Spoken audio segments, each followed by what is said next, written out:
daughter called me stubborn. She said it like it was an insult. She said, "Mom, you've always been too attached to things. To this house, to this neighborhood, to the past." She waved her hand around my kitchen like she was dismissing a pile of old newspapers. I didn't say anything back. I just looked at the window above the sink, the one I'd repainted the frame of 3 times over 30 years, and I let her talk. That was 8 months before I had the stroke. I want to tell you something about that house before I tell you anything else, because if you don't understand what it meant to me, you won't understand any of what came after.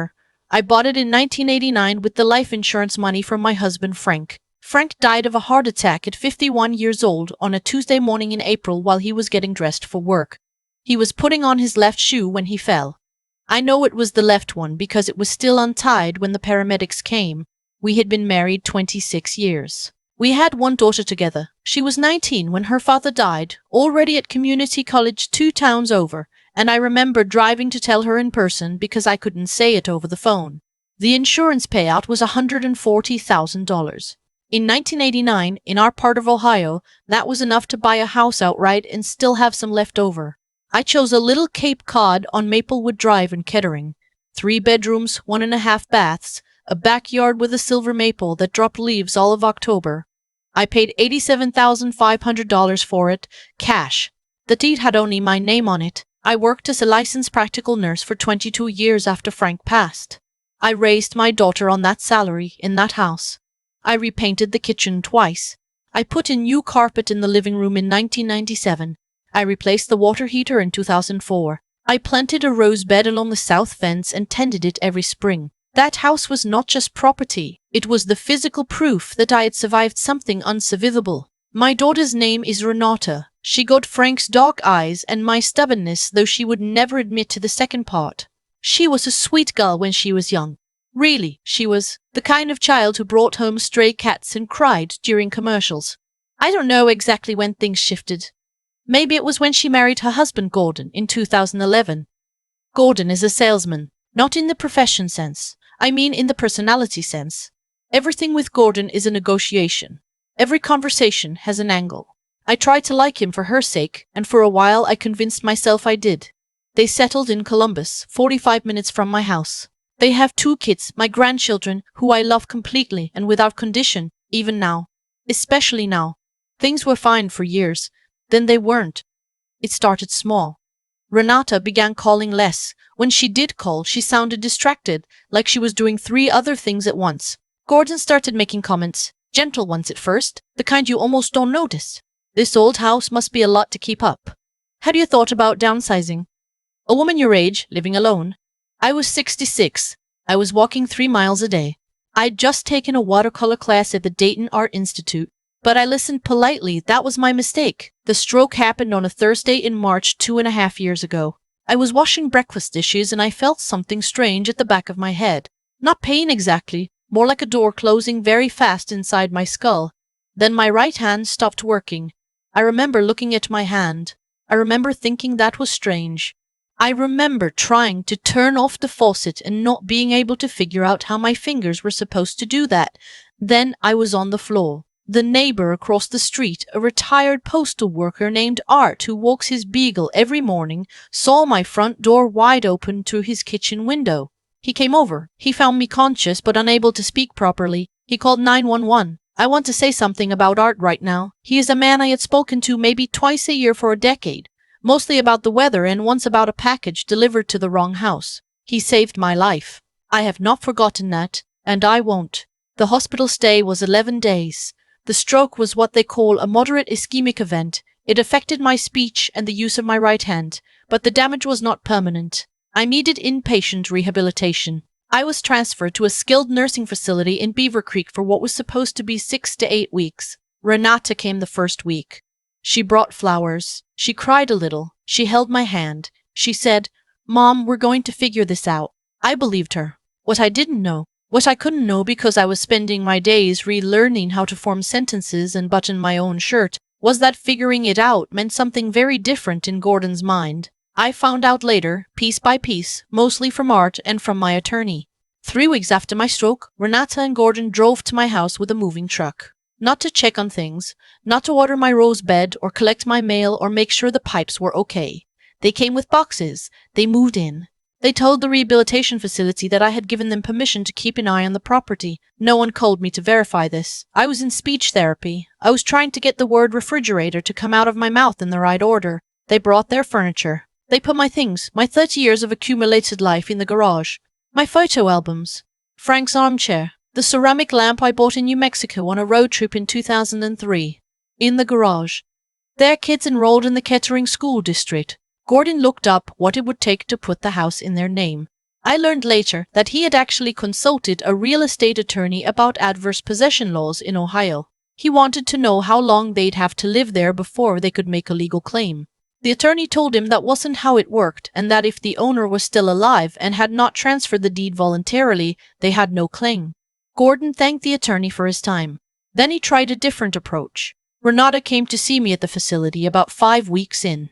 She brought the grandchildren, which I was grateful for. She also brought a document. She said it was a medical power of attorney update. She said my original paperwork was outdated and that this would make it easier for her to manage my affairs while I was recovering. I was still having word-finding difficulties. My right hand was only about 60%. I was tired in a way I had never been tired in my life. I read the document as carefully as I could. I asked the nurse on duty, a young woman named Cherise, who had been very kind to me, if I could have some time. Cherise said of course. I asked if there was someone at the facility who could help me understand what I was reading. There was a patient advocate. Her name was Mona. She came to my room that afternoon. Mona read the document. Then she read it again. Then she set it down on my tray table and folded her hands and said, very quietly, Mrs. Pedd Calloway, this is not a standard medical power of attorney. The document Renata had brought would have given Gordon not a germal power of attorney over my finances, property, and legal affairs. Broadly written, essentially unlimited. I did not sign it. I did not tell Renata I had not signed it. I told her I needed a few more days to look it over. She said that was fine, took the grandchildren home, and kissed my cheek at the door. That night, I asked Cherise to help me find a phone book or a way to look up attorneys. I didn't want to use the facility's computer where someone might see. Cherise, God bless her, brought me her personal phone and sat in the hallway while I looked. I called an elder law attorney named Harold Sims the next morning. He had an office in Dayton and 30 years of experience. His assistant came to the facility to meet with me within 48 hours. I told him everything I knew, which at that point was incomplete. I told him I suspected my daughter and son-in-law had moved into my house without my consent. I told him about the document. I told him I had not signed it. Harold Sims filed a protective order on my behalf within 2 weeks. He sent a certified letter to my house on Maplewood Drive, informing my daughter and son-in-law that they were residing in the property without legal authorization and that I intended to return upon completion of my rehabilitation. Renata called me screaming. I let her finish. Then I said I would like my house to be ready for me when I come home. She said, Mom, we thought you weren't going to recover. I said, I recovered. I want to pause here because I know what people sometimes think when they hear a story like this. They think, surely there's another side. Surely the daughter was scared. Surely it came from love, not greed. Maybe some of it did. I have thought about this more times than I can count, lying in that narrow bed at the facility, staring at the ceiling tiles. But here is what I keep coming back to.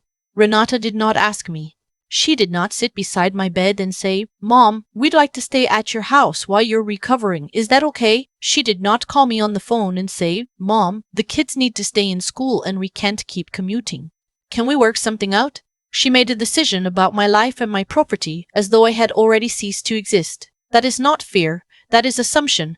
And the document, the one giving Gordon unlimited authority over everything I owned, that was not love, that was planning. I came home on a Saturday in June.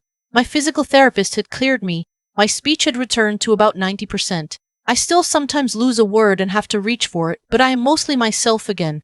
Harold Sims met me at the house. Renata and Gordon's cars were in my driveway. We knocked. Gordon answered the door. He looks at Harold, then at me, and I watched something move across his face. Not guilt exactly, more like the expression of a man who realizes the deal has gone differently than he expected. I said, Hello, Gordon. I've come home, he said. We need to talk about this like reasonable people.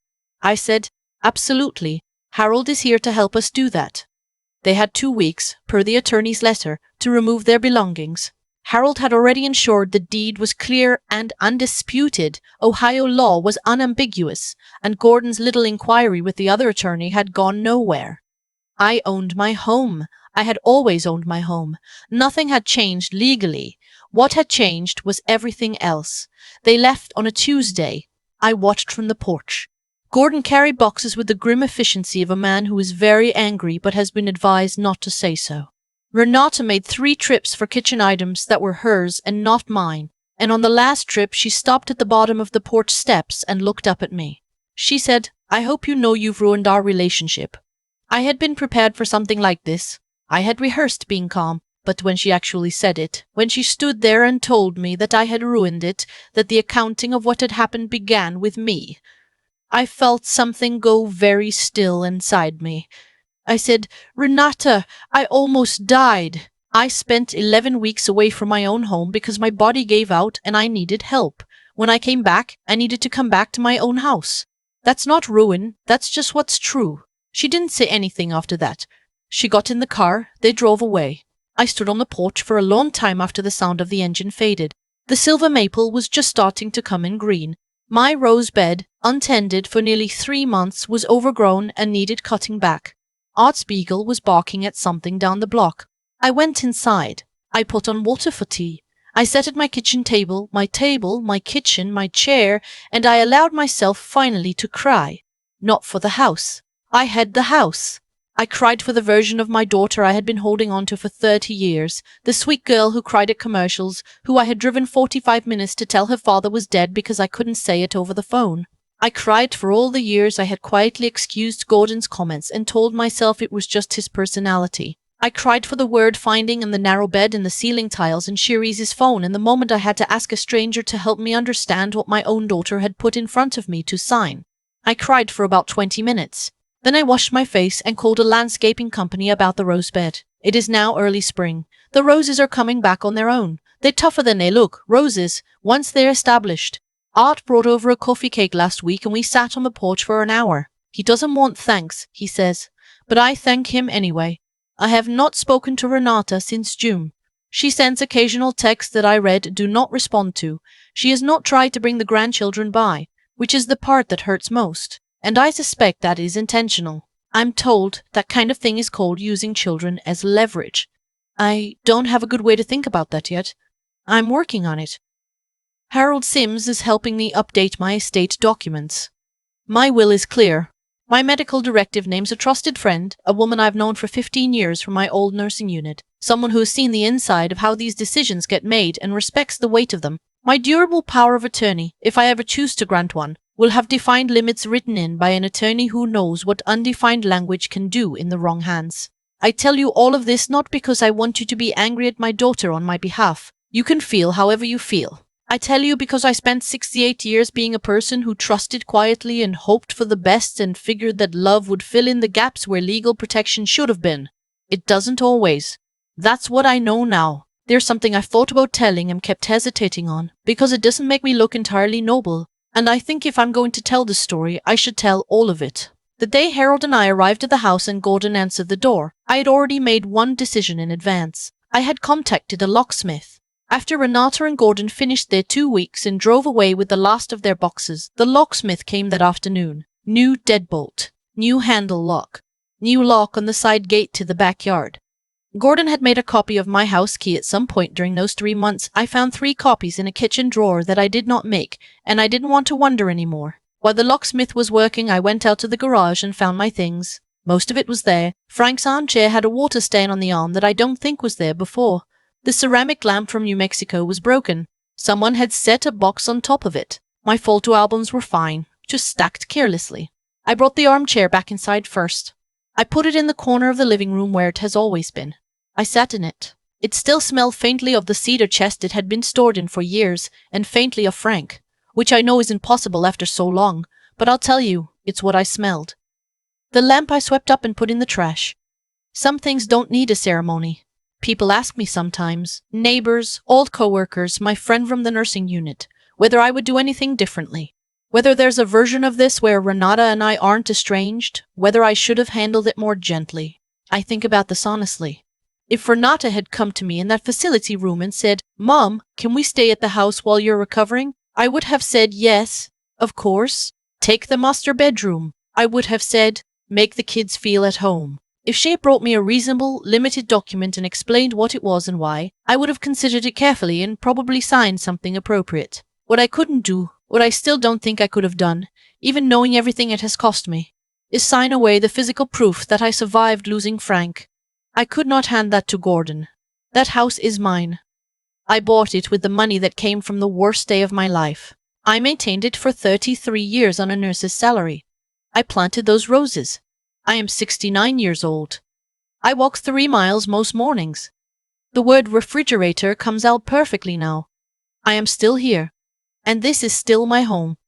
I have been thinking a lot lately about what it means to assume someone is finished. When I was lying in that rehabilitation facility, relearning how to say words I had known for 68 years, no one on the outside could see what was happening on the inside. They saw a woman with a stroke. They saw slowed speech and a right hand that wasn't cooperating. They made calculations based on what they saw. Gordon made his calculations. Renata went along with them.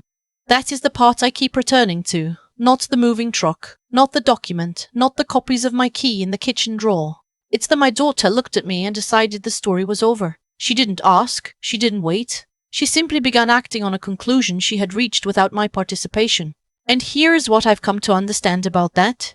When you treat a living person as though they are already gone, you don't just wrong them.